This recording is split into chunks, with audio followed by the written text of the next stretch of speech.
Welcome back to the Giovanni Da Silva player career mode, aka the Next Messi.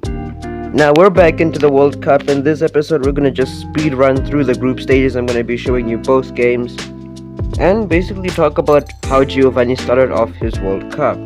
Of course, in the last episode he got in amongst the goals. He was very influential for Argentina despite coming off the bench.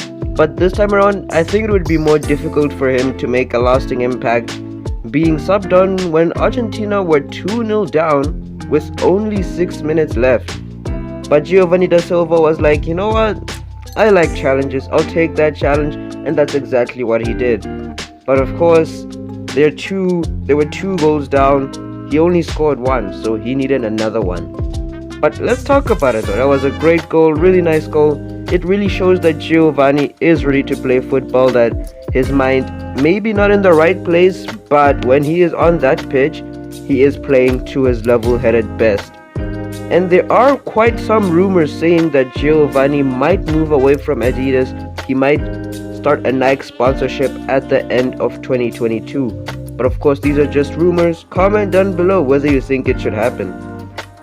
But anyway, Argentina, they were looking threatening. 2 minutes after scoring their first goal, Giovanni puts in a saucy pass for Paredes, and Lautaro misses the first time, but he can score it the second time. And honestly, it is a bit unfair that Giovanni doesn't get an assist there. I feel that his pass definitely started that opportunity. But of course, I don't think Giovanni cares. As long as Argentina is equal, as long as they're getting something from this game, I don't think Giovanni cares that much. And that's just his influence. I mean, think about it. They've just come back from 2 goals down in 10 minutes, right after Giovanni is subbed on. I mean, if that doesn't show Lionel Scaloni that Giovanni is ready to be a starter, he is ready to play, then I don't know what will.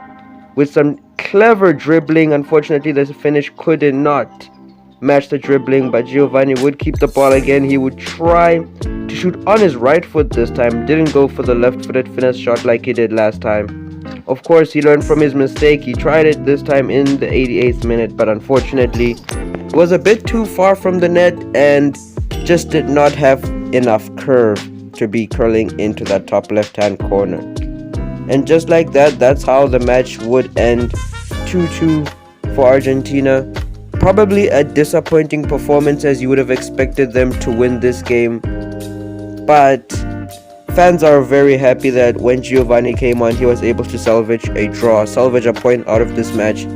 And that would mean that heading into their final group game against the Netherlands, they would have an opportunity to top the group. And I mean, even if they draw that game, they might even qualify anyways. So Giovanni's goals and assist, well, sort of assist, will prove to be influential for that next game. Of course, we head into the locker room. A few quite sad faces, but everyone is looking at Giovanni saying that congrats, basically thanking him, saying if it wasn't for him, Argentina might not be in the World Cup right now. We all know how delicate 3-match group stages can be. But of course, we won't dwell on that for too long. We're going into the match against Netherlands, where Giovanni again begins as a sub. This time he's subbed on for Lionel Messi. The two will never play together if Giovanni is playing on the bench, that's for sure. But yeah, 60th minute, it is deadlocked. Giovanni has 30 minutes to make the best impact that he can. Of course, you know he's going to try to do that. He gives off the ball to the right back, and he actually calls for the ball, and he heads the ball in. Now, we rarely see Giovanni Da Silva scoring headed goals, so it is a nice, change after a while to see him score with his head, showing us that he's not only gifted in his feet, but he has a great head as well. Of course, a bit of poor defending from the Netherlands, a few defenders looking lost, and the goalkeeper, honestly, you could say he was in the wrong position, but again, it is a difficult header to save. He tries to reflex save it, but his reflexes aren't that good. Lionel Scaloni is happy with that. Giovanni Da Silva comes on, and in 8 minutes or so, he scores a goal. Just like that, Argentina are leading against the Netherlands thanks to Giovanni, and of course, Giovanni didn't want to stop there. 74th minute, Argentina were looking challenging again. Giovanni was playing around in the wings, using his dribbling, using a bit of pace as well. to possibly open an opportunity up. Maybe not for a finish shot, he gets marshaled out of the box, but he's able to pass it back. And De Paul was able to create an opportunity for himself. Unfortunately though, he could not quite get it past the goalkeeper. Tried the near post shot, but the goalkeeper was there, he read it, he was ready and able to save that near post shot. Of course, Daniel Malen coming on for Netherlands to hopefully try and add more offensive power, offensive pace, trying to get that equalizer. Giovanni with a bit of a poor cross from the corner, but it won't matter because later on the counter-attack, Argentina, they were gonna score. Paredes was the one to get the goal. I mean, Giovanni was not involved in this goal that much. He was just there trying to make a run, trying to get himself open. Paredes was also there. And in the end, Paredes is the one who receives the pass. I mean, it was intended for him anyways. And he is the one who scores the goal. Nice hard and low. Goalkeeper can't do much about that. He'd have to go down really quickly to save that. But of course, the match would not end here. Of course, Argentina were trying to really make a statement, you could say, saying that they were going to be able to beat the Netherlands easily, that they were going to win this World Cup. And Giovanni putting in an amazing strike. Unfortunately, it does hit the top of the crossbar. Taking it on first time, it is a difficult technique.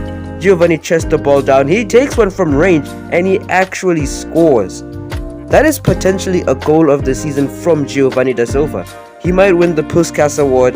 That is the best goal of the season so far, scored by any player perhaps. I mean, look at this. He chests the ball down, sets it up, and on the bounce takes that finesse shot. Goalkeeper, he's a bit confused on that, thinking it's going top left-hand corner, but Giovanni's foot curves the ball into the center, and the goalkeeper, at the end of the day, seems well confused. That goal capped off just an amazing performance from Argentina. Argentina is sort of playing like prime Spain when they were winning the Euros, when they were winning the World Cup in 2010. That's something similar to that from Argentina, just how dominant they're being, how well they're playing.